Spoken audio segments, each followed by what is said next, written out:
Nasib tenaga kerja Indonesia kembali tak putus di Rundung Malang. Banyak TKI yang mengalami penyiksaan oleh majikan dan banyak pula TKI yang gajinya belum dibayar oleh majikannya.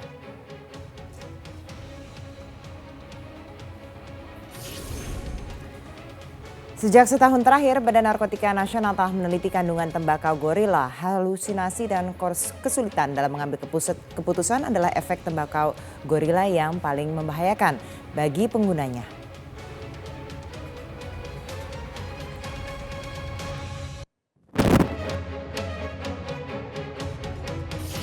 Anda kembali menyaksikan Prime Time News. Kami akan menyajikan program ini dengan mengemas makna dalam sebuah berita. Di akhir pekan ini Prime Time News akan menyoroti ironi TKI dan berbagai permasalahannya serta bisnis narkoba yang masih menjamur.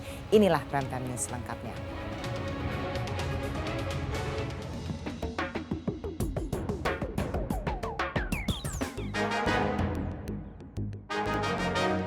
Perlakuan orang Arab ini terlalu kejam sama kita semua di sini. Tolong Pak Jokowi, pulangin kita enggak mau.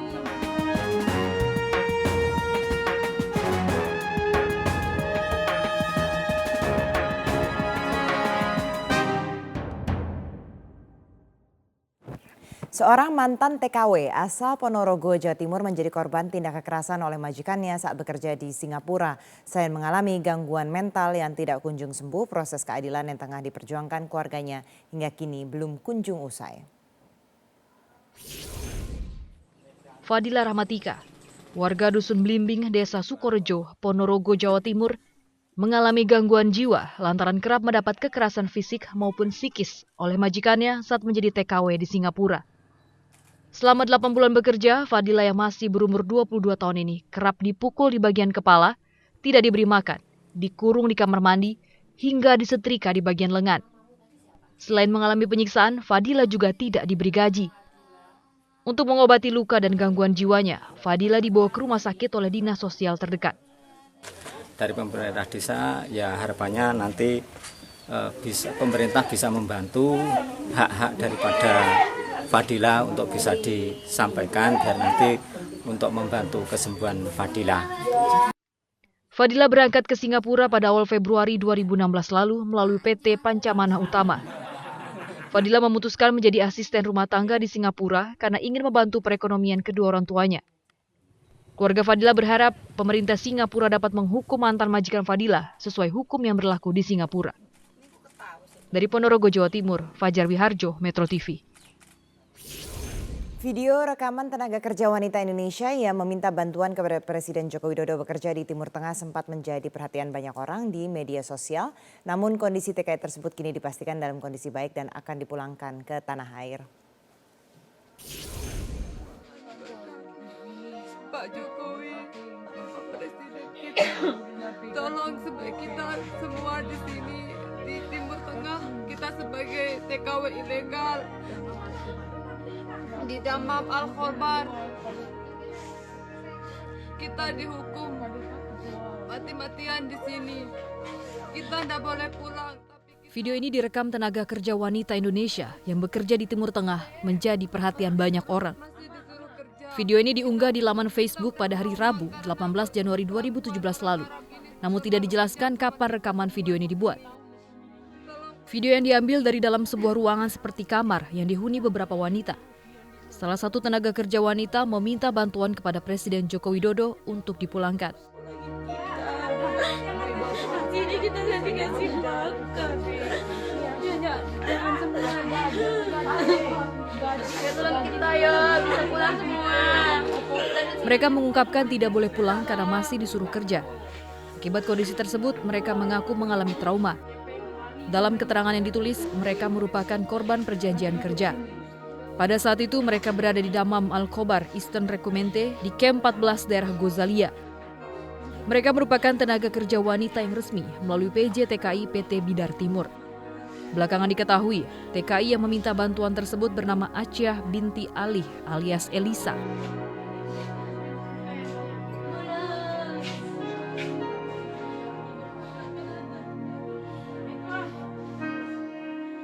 Merespon peristiwa tersebut, pihak KBRI Muscat sebagai perwakilan RI di Kesultanan Oman pun akhirnya menemui majikan Aciah yang sudah 2 tahun memperkerjakan Acia. Saat ditemui, kondisi Acia pun dalam kondisi baik. Bahkan keluarga majikan menjanjikan kepada KBRI Muscat bahwa Acia tidak akan mengalami kekerasan fisik. Selain itu, hak-haknya sebagai pekerja domestik dipastikan aman. Dalam waktu dekat, Acia akan dipulangkan ke Indonesia atas biaya majikannya. Tim Liputan Metro TV.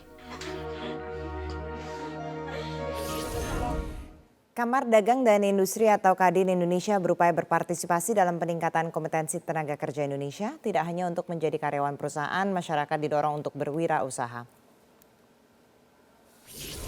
Kamar Dagang dan Industri Indonesia mendorong tenaga kerja memiliki kompetensi yang optimal. Di antaranya dengan melakukan roadshow bursa kerja atau job fair ke seluruh daerah di Indonesia. Kadin juga turut mendukung adanya program kerja praktik atau magang untuk memberi kesempatan dan pengetahuan kondisi nyata dunia usaha bagi calon tenaga kerja. Dengan demikian, masyarakat dapat memiliki kompetensi yang optimal. Terkait dengan isu kompetensi ini, bagaimana setiap tenaga kerja punya kesempatan untuk praktek. Ada playground yang dibuka oleh dunia industri supaya mereka melihat langsung dan berpengalaman. Sehingga mereka akan mendapatkan real mengenai pengalaman kerja, kemudian dunia industri, yang pada akhirnya memberikan bekal buat dia pada saat dia mencari pekerjaan yang dia butuhkan. Kadin juga mendorong pemuda untuk berani memulai usaha, bahkan menciptakan lapangan kerja. Menurut Ketua Pemberdayaan Tenaga Kerja Dalam Negeri Kadin Adi Mahfudz, masih banyak peluang wirausaha di Indonesia.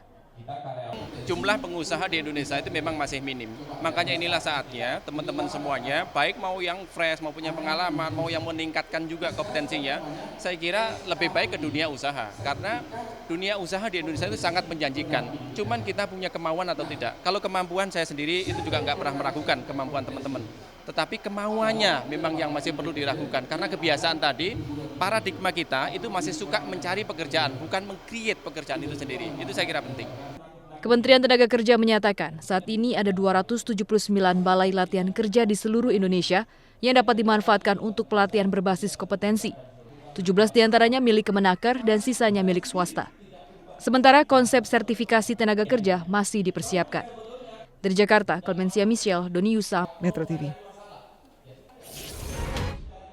Untuk mengetahui bagaimana respon pemerintah terkait permasalahan TKI, sudah hadir bersama saya Sestama BNP 2 TKI Pak Hermono dan juga Direktur Eksekutif dari Migrant Care Ibu Hanis Hidayah. Bapak Ibu terima kasih sudah bergabung bersama kami. Saya ke Pak Hermono terlebih dahulu. Bapak, kalau kita lihat sepanjang tahun 2016 nih ya, setelah ada moratorium nih 2015, sebenarnya penambahan kasusnya ada berapa jumlah kasus yang diterima? Kasusnya relatif sama dari sisi jumlah, karena dengan moratorium itu pun ternyata juga banyak pemberangkatan yang secara non prosedural dan itu juga ilegal secara nih ya? ilegal. Jadi itu kalau kita lihat data statistik dari perwakilan juga ada kecenderungan peningkatan kasus dari pasca moratorium ini. Jadi kalau 1 tahun itu 18.000 sekian, tetapi itu berbagai macam kasus ya. Pada umumnya adalah gaji tidak dibayar, tidak betah kerja dengan majikan, tidak cocok, ada juga yang kekerasan ya. Tetapi yang kekerasan ini relatif kecil. Umumnya adalah gaji tidak dibayar dan tidak cocok ini dengan di seluruh dunia nih, tidak hanya di Timur Tengah saja ya? Ya, yang laporan-laporan yang kita terima melalui call center BNP 2 TKI. Dan itu harus kita verifikasi lagi. Kalau dari Ibu Anis bagaimana? Apakah juga memang angkanya kurang lebih sama dan kenapa masih terus terjadi nih? Karena sebenarnya sudah dihentikan kan, 2015 sudah selesai, tapi 2016 justru kasusnya makin banyak kalau ditemukan di sini.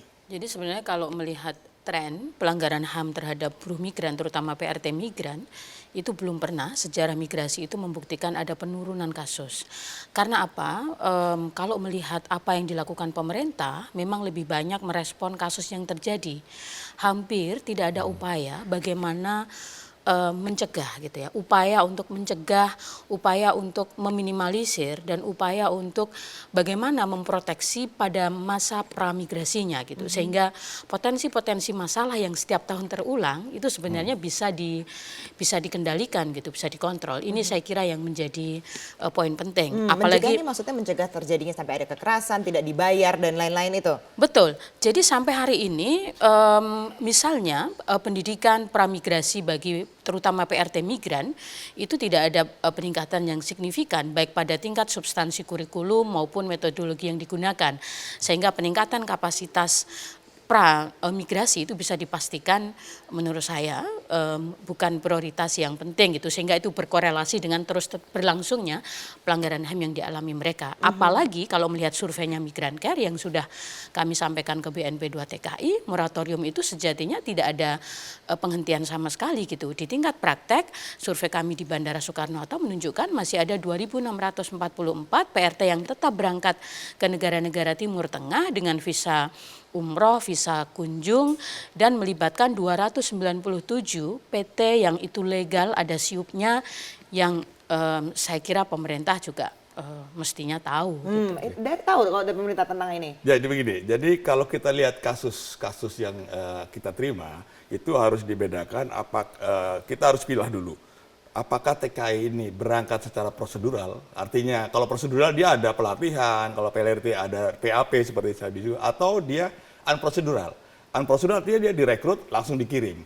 Data statistik kita menunjukkan bahwa mayoritas TKI yang bermasalah ini yang unprocedural, sehingga memang mereka tidak dipersiapkan dengan baik, tidak ada pre-departure briefing, dan pada umumnya juga begitu sampai sana tidak tahu apa yang harus dikerjakan. Tapi dari perusahaan yang legal tuh katanya.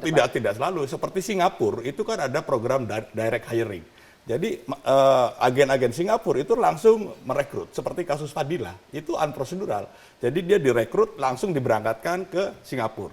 Tidak ada pelatihan, tidak ada uji kesehatan di sini, tidak ada pre-departure briefing di sini. Dan kasus-kasus seperti ini itu banyak terjadi Singapura karena ada direct hiring. Ini juga masalah. Kemudian Malaysia itu mayoritas pun waktu saya di sana 92% masalah yang kita terima adalah yang dialami oleh TKI-TKI yang berangkat secara unprocedural. Timur Tengah sekarang tadi pasca moratorium itu kan unprocedural, pasti dia tidak dilatih, pasti tidak ada briefing. Itu emang selalu jadi yang unprocedural ini. Jadi sepanjang yang unprocedural ini belum bisa kita tekan seminimal mungkin, maka potensi terjadinya kasus itu akan sangat besar. Jadi tugas kita yang utama adalah bagaimana sebetulnya bukan kita tidak melakukan itu. Memang kita akui bahwa pencegahan itu masih perlu lagi ditingkatkan. Karena disitulah akar masalahnya. Iya, saya setuju Pak. Tetapi bahwa kenapa unprocedural, itu paling tidak pertama, mekanisme prosedur legal formal yang dimiliki pemerintah Indonesia terkait penempatan buruh migran ke luar negeri, itu nggak ada jaminan apa-apa bahwa dengan jalur yang ditetapkan pemerintah di bawah Undang-Undang Nomor 39 Tahun 2004, buruh migran yang berangkat itu akan selamat, akan digaji, akan bekerja secara layak, pulang akan sejahtera dengan apa yang mereka hasilkan gitu. Jadi ini kenapa juga kemudian mestinya itu merefleksikan betapa migrasi aman itu belum ada gitu. Yang kedua, kenapa juga tidak ada pengawasan migrant inspection labor. Selama proses orang mau berangkat, keluar dari rumahnya, punya niat untuk bermigrasi, ketika mengurus dokumen, ketika di penampungan, ketika berangkat, itu di mana letak pengawasan negaranya? Nah, gitu. harusnya letak di mana tuh yang mengawasi itu? Ada sebenarnya BNP juga ada pengawas. BNP 2 ada di daerah-daerah, ada dinas tenaga kerja. Jadi di pelatihan katakanlah, selama dia dalam penampungan itu kan sebetulnya dimonitor oleh melalui CCTV-nya BNP 2 TKI ya. Jadi selama itu juga sebetulnya dikawal. Seperti saya katakan tadi, mayoritas ini terjadi karena mereka tidak ikuti prosedur. Kalau dikatakan tadi tidak ada jaminan, lebih bahaya lagi kalau dia unprocedural. Kalau dia prosedural, paling nggak dia sudah dilatih. Bahasanya sudah dilatih, apa yang harus dia kerjakan sudah dilatih. Kalau terjadi apa-apa, kita punya datanya, gampang mencarinya. Siapa yang harus bertanggung jawab pun kita bisa menindak. Oke. Ini masalahnya. Jadi kalau unprocedural itu artinya dia pun juga tidak melapor ke KBRI setempat begitu kalau dia bekerja di sana. Seperti apa Mbak Anies? Iya, saya kira sama bahayanya gitu. Bahwa poin pentingnya adalah bahwa sampai hari ini pemerintah Indonesia itu belum mampu membangun satu mekanisme migrasi aman, terutama bagi perempuan, bagi sekitar 7 juta warga negaranya yang masih terpaksa harus ke sana, ke berbagai negara itu gitu. Ini saya kira yang kenapa sih revisi undang-undang dari tahun 2010 sampai hari ini juga berbelit-belit gitu. Mestinya pemerintah itu sadar betul ada problem kebijakan, ada problem kelembagaan, ada problem monopoli peran swasta, sehingga orang bermigrasi selama ini yang terbangun relasinya adalah relasi layanan berbasis biaya yang mahal antara warga negara dengan penyedia layanan yaitu bisnis swasta. Iya. Yang kita harapkan adalah layanan yang berbasis pada relasi warga negara dengan negaranya. Sehingga paling tidak di fase-fase tertentu itu negara bisa mengontrol. Ini prosesnya proper atau tidak, mereka aman atau tidak, dipalsukan atau tidak, training beneran atau enggak Bisa gitu. Pak dilakukan seperti itu solusinya untuk meminimalisir Jadi kejadian seperti untuk ini? proses penempatan ini kan banyak kementerian lembaga yang terlibat ya.